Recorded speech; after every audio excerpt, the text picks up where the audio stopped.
tuned to Radio Sri Lanka. Very good morning to you. We do have a guest in the studios, and it's very timely to discuss about the media culture and what's happening during this crucial period in our country as well. And we have the Director General of President's Media, Mr. Mohan Samananayake. Good morning to you. Good morning to you. And first and foremost, Mr. Samananayake, let's talk about your role as the Director General of President's Media. Basically, it is to promote the incumbent president's socio-political vision and the actions initiated by him to materialize that political and economic mission. Basically, that is in short. In short, in a nutshell, so that's... if we have to discuss it further, now president as the leader of the state takes decision in accordance with his political vision and philosophy. So it is our duty to explain these actions and to keep people informed of these actions and their objectives. The president meets foreign dignitaries and discuss very crucial issues with them. So then it is our duty, it is our role to make people aware of these discussions and the consequences of these discussions, things like that. Basically, to promote the incumbent president's socio-political visions and actions that he initiates to materialize that vision. And that's how the public also gets to know as to what's happening. Yes, that's correct. Now, for example, during this corona crisis period, it was the presidential media division became almost the only source of news. Because during that period, it was we who disseminate information about the imposition of curfew, relaxations, and other decisions, all these things. Yeah. As the Director General of President's Media, what is your idea about today's media culture? Okay, that's a very complex question. and for me to answer that, please give me little time to explain what I understand when you say media. When you say media, it's a collection of organization that is engaged in disseminating news. In short, media texts. It may be news, information, entertainment, or promotion of a sort of political or economic ideology. So, ultimately, whatever is said about media, normally the general belief is that media is democratic, it stands for justice and fight against wrongdoings. But the bitter truth is media is, at the end of the day, is a business. It is there to earn money. So they have their own political agenda. Now, in this country, many people believe, and academics and intellectuals say, take Western media as a model for good media behavior. They believe that BBC, CNN, and New York Times, they are free, impartial, unbiased. They say only the truth, but it is not so. Generally, the Western media, I call them corporate media, they stand for the hegemony of the Western countries, powerful countries. Really, we are living in a world where few rich and powerful countries rule the entire world, really. There is a super class behind which runs these countries.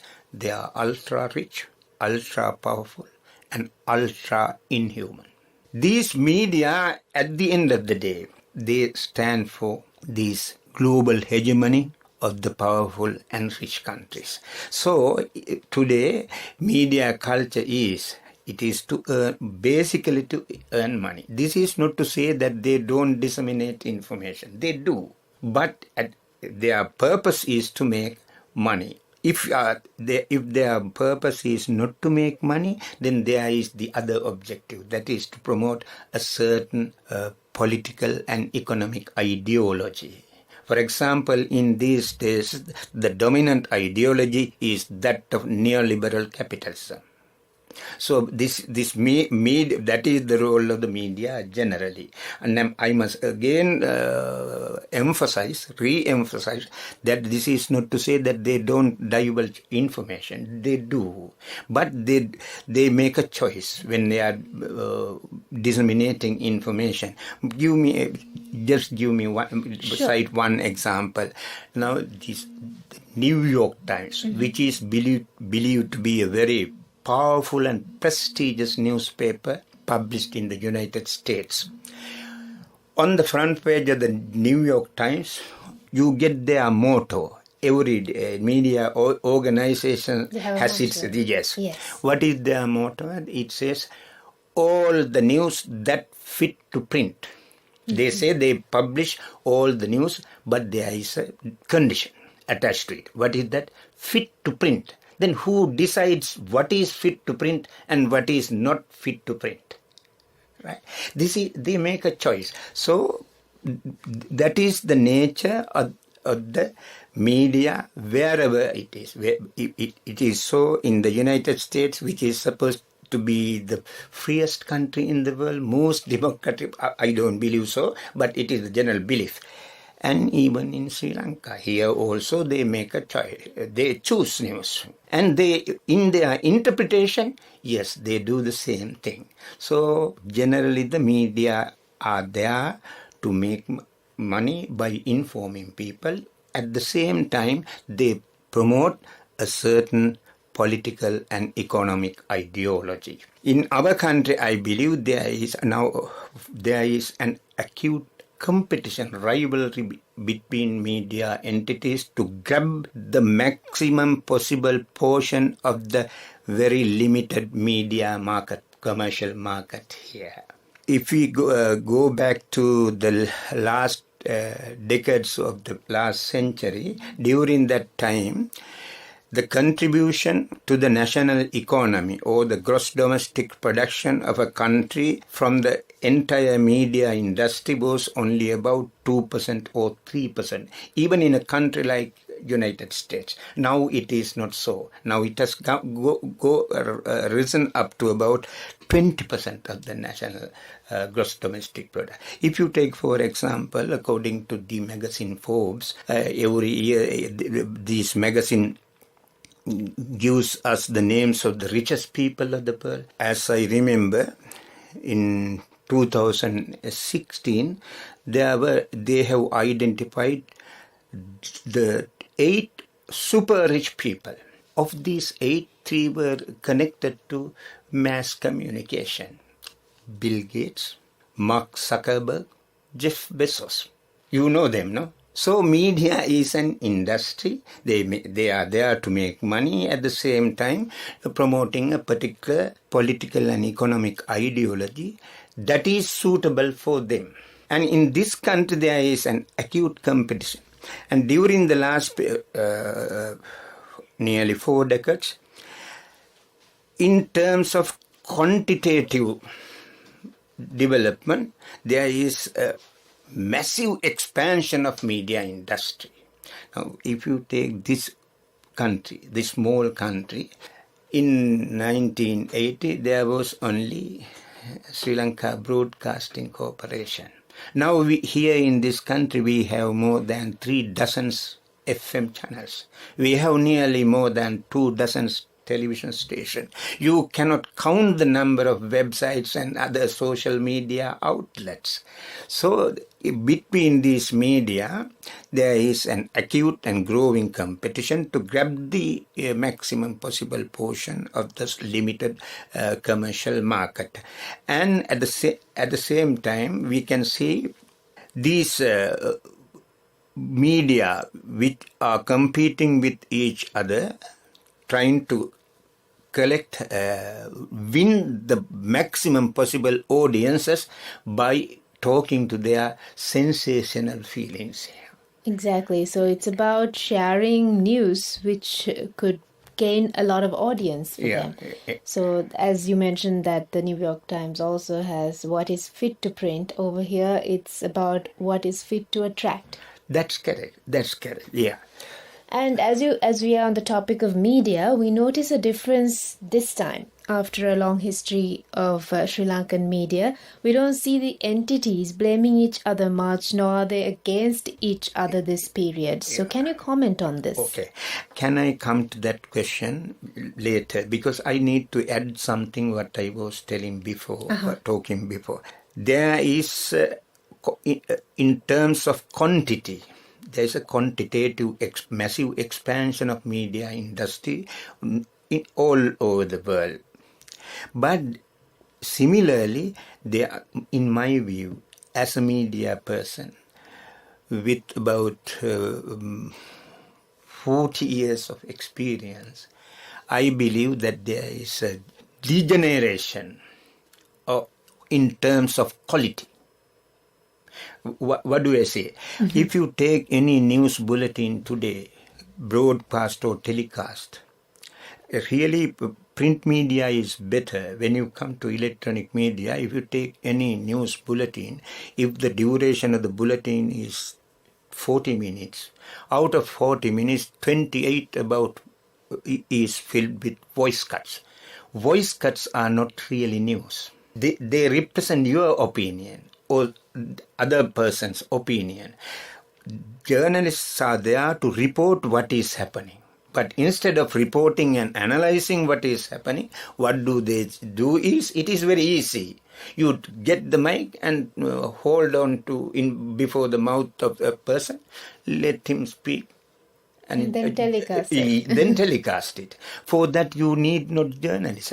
Now, please give, this is, now it really, this mass communication began around 15th century with the emergence of capitalist economic system, right? Now it has a history of about 300-400 years.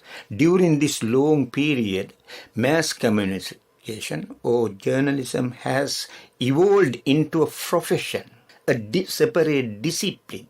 It has its own theories, practices, traditions, ethics, so on. Without having at least some sort of understanding, knowledge about these things, you cannot become a good journalist. So it's a profession. So in this profession, what is the role of this profession is to report. But in here, you don't report, you quote. This is the quality of news bulletin. For example, though I am a person attached to news journalism for a long period, I very rarely watch this television news. Because useless, you are wasting your time. Right, and you did mention that you will comment on this topic. Sorry. And please tell me, what do you mean when you say this time? During this election. Election time. So what was the question again? We don't see the entities blaming each other, nor they're against each other. Yes. Your comment on this? Yeah. There is no open blaming each other, but there is a hidden rivalry. It is there. But this time, that is because due to other reasons as well. One is this, because of this corona crisis, the campaign is very much different than the previous campaigns. And there is a new political culture slowly developing in this country. I want to say this. After the incumbent president took office, he introduced a different political culture. Even during his presidential campaign, there were no posters, there were no banners, there were no polythene, there were no cutouts. And after this, the current incumbent president took office, he said his portraits or photographs should not be displayed in state entities. And during this period, he wanted his party's candidates not to display his portraits or photographs, to avoid from these old practices. That is also one of the reasons behind this apparent calmness. So it applies to even the politicians, as you did mention. This time's election period, we witnessed that they are also not making a huge noise. Yes, that is how I see it. Someone may have a different opinion. It is the result of number of reasons, not one single reason. This apparent calm is the result of consequence of number of reasons. The emerging new political culture is one of them, and also the situation. The pandemic. Yes, pandemic, COVID-19 pandemic. It prevents you going out and gathering and fighting with each other. And that's the reason why we see a lot of calmness in this correct, time's election.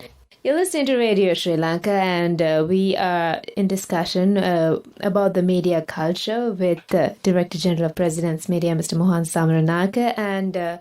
Samaranaka, you did touch on very key topics about what media usually focuses on. Obviously, what we see is every entity wants money. And it doesn't apply only to media. I think everyone's here to earn something. So as you did mention, they decide what to print and they decide what attracts people. What's your opinion about what Sri Lanka does to attract people to watch them or listen to them?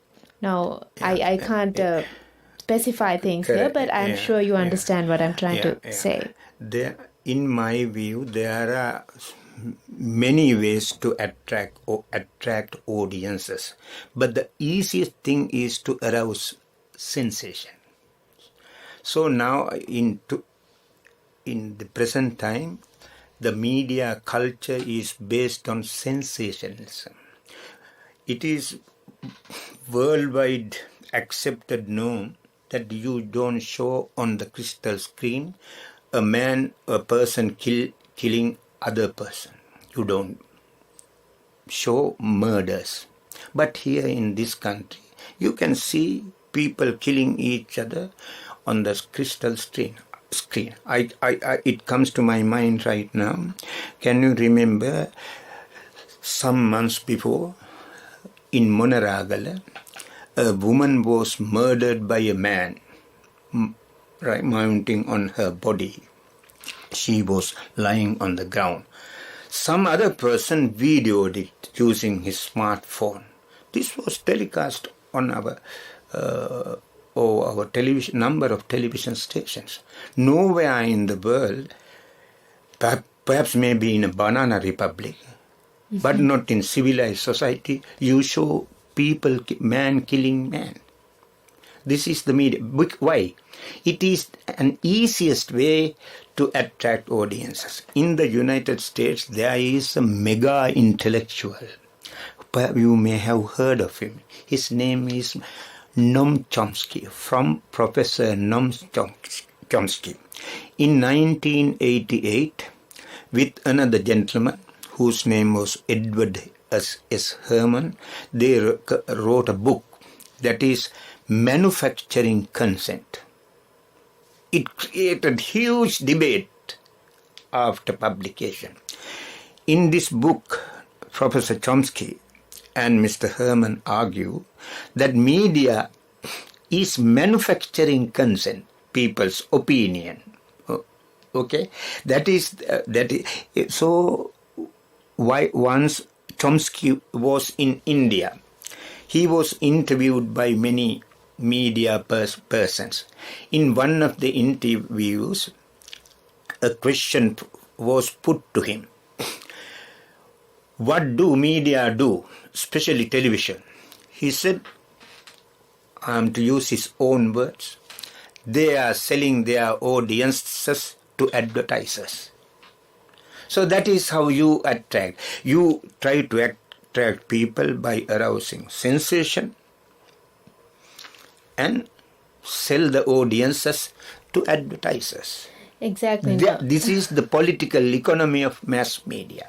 Exactly, as you very correctly mentioned. Now, those days it was about watching television news to be educated, learn languages, and also to know what's happening around the country and around the world. But nowadays, sometimes you can't let the kids watch television. That's correct. Let me add another point. really, what is the role of mass communication? Without limiting it to just mass media, mass communication. There was a debate.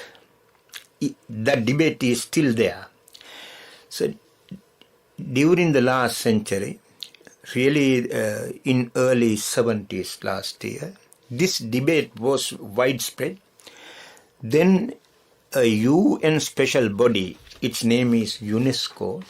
Media mass communication is one of the areas that UNESCO overseas. The UNESCO appointed a 14-member commission. It is known as Sean McBride Commission to look into the nature and the problems of the mass communication and to make recommendations. That was the mandate of that particular commission.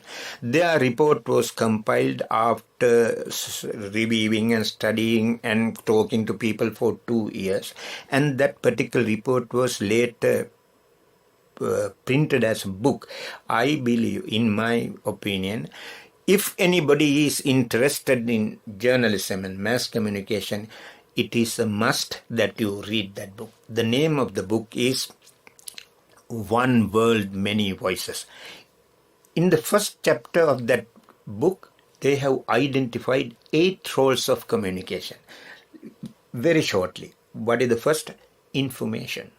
That is to give right, correct, accurate information. Credible information. Yeah. Then socialization, number 2. That is to socialize issues. Debate and discussion. Education. Cultural promotion. Motivation. Entertainment. Integration. So I don't think that in the present day, any of our media outlets perform any of these accepted, recognized functions. Which is sad. It's a very pathetic, sad situation. And apart from... yes, I'm sorry to interrupt. So I say that there are many ways. One way of attracting audience is to arouse sensation. Mm-hmm. The other way is to by educating, informing, motivating people, you can attract people in the same manner, perhaps the same number of people. But what is easier? Easier is the first one. Easy money. Easy money. And apart from the media institutions, we also have social media now. Yeah. We have a lot of ways of spreading news. Yeah. There's Facebook. There's also websites which provides news information. So, as the Director General of President's Media, how can the general public know which one is credible? How could we pick the best out of the social media networks or maybe internet platforms? We get a lot of websites providing news as well right now. Yeah. There's another point that I would like to make is that I prefer to express my views not as the Director General of President's Media, but as a media person and a person who is keenly interested in socio-political developments. So really, I'm giving my answer based on that. Yeah, okay. So, can you kindly repeat what?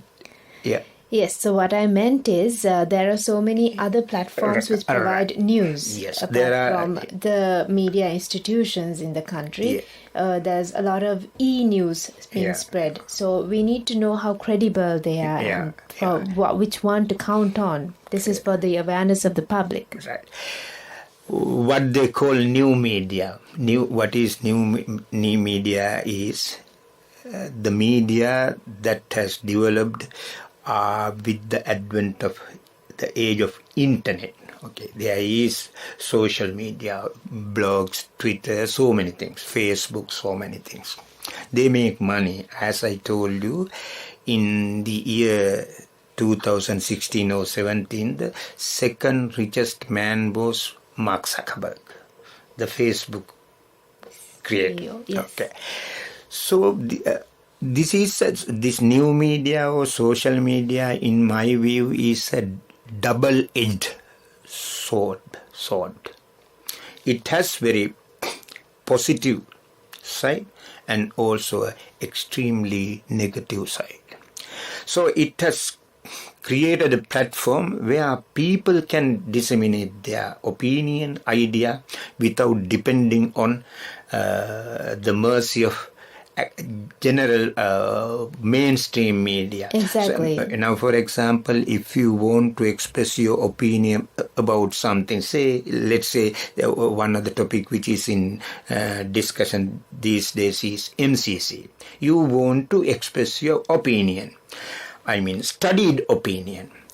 But it is very difficult for you to get space in the newspapers. Unless you are a very prominent person or unless you know somebody who is working there.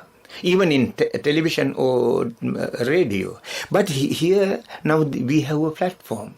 Even the most illiterate man, uneducated person can express his opinion. So that is, yes, that is why it is called the people's media. But the problem is, this same platform has provided the space for anyone to accuse, blame the other man even without an iota of evidence. And you can propagate fake news. So you are a young person. In your school days, have you heard about this word fake news? Fake news came into circulation with the advent of social media. Exactly. You can create any lie, even a blatant lie, and propagate it. Just give me one example. Recently, there was a hike in the corona cases. Recently. After the initial wave was controlled, recently there was a hike. Then, spike in the cases.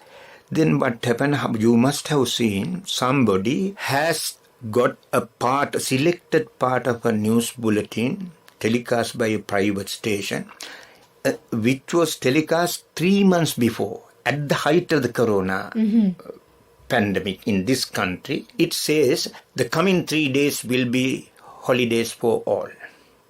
Right? This was propagated. We were bombarded with calls from people with us. This was quite a topic, yes. Yeah, inquiring whether it is true or not. Exactly. Right. So this is the dark side of social media. Therefore, I believe someone may say you cannot control media, but I believe there has to be some regulatory mechanism. Otherwise, it is like that monkey having a sharp knife in his hand. You don't know where it will end up. Yes, yeah. Exactly. And since you're a veteran media personality, you did mention a lot of things in terms of what the current Sri Lankan media is up to, and I'm sure you would have a say on where we should develop as well. This is my personal conviction or opinion. We need to have a media culture based on internationally recognized mass communication principles. I believe these 8 functions which were identified by the UNESCO Sean McBride Commission can be used as a beginning. It is not to say that is universal and it is God's word. No, but you can you object this first function of the mass communication? Information. Media are there to give you accurate, correct information. To the extent people are well informed, rightly informed, to that extent people make the right decision. If people are ill-informed, then they make the wrong decision. That will affect negatively, that will have negative consequences in terms of politics, economics, and many other things. So that can be a beginning. Secondly, I believe there has to be some media schools. Institutions to learn media culture. Yeah, teach and learn media history, various kind of concepts, theories, practices, everything. Now, in the United States, there was a media school in Chicago, based one. There, in their manuals, they say, when you report, you check at least with 2 sources. They have given a nice, interesting example. It says in one of its manual, it says, if your mother tells you, I love you, my son, you check it with at least 2 sources. You check that statement at least with 2 sources. Why is it important? Now you say it is very natural for a mother to say, I love you, my son. It's very natural. Always mothers love their children. But even that universal reality, you have to check when you are a journalist. So for us to learn all those things, there has to be media education institutions, I believe. And it must be both theoretical and practical. In our country, there are a number of universities where there are mass communication, media, journalism courses, and private institutes are also there. But the problem is they teach theories, but they don't have practical learning, education. So there has to be some regulatory mechanism to oversee media activities. So in United States, in the countries of the European Union, even in India, there are certain regulatory mechanisms. I don't suggest that there should be a media police, but a kind of regulatory mechanism which can be organized with the participation of media entities themselves, without which it will be very harmful for the media to let media to go their own way. Exactly. And as a final, what is your advice to aspiring media personalities out there? So I think to a certain extent, it was said before, even in you please understand, this has now become a profession, though it is not recognized as a profession in many of the countries. I don't know any other country which has recognized media as a profession. For medical doctors, they belong to a profession. Lawyers, that's a profession. Accountants, profession. But this is also a kind of profession. There is a vast knowledge that has been gathered during the last 300-400 years. And there are practices, there are traditions, there are norms, there are ethics. At least you must have some kind of knowledge about these media theories, practices, and so on. And you have the commitment to communicate. You must be impartial. In media, there is a saying, news is sacred, comment is free. You cannot dilute news. 100% accuracy is one of the conditions to be a good journalist. In BBC, there is, I don't know whether they practice it. They say, check it out. If you cannot check it out, chuck it out. So that is how you should practice journalism. And yes, everybody needs money, but a good journalist should not compromise with that kind of attractions. With that, it's time for us to conclude this discussion as well. Thank you so much, Mr. Samranayaka, for enlightening people on the media culture and also for giving us some advice. Thank you. Thank you. You're welcome.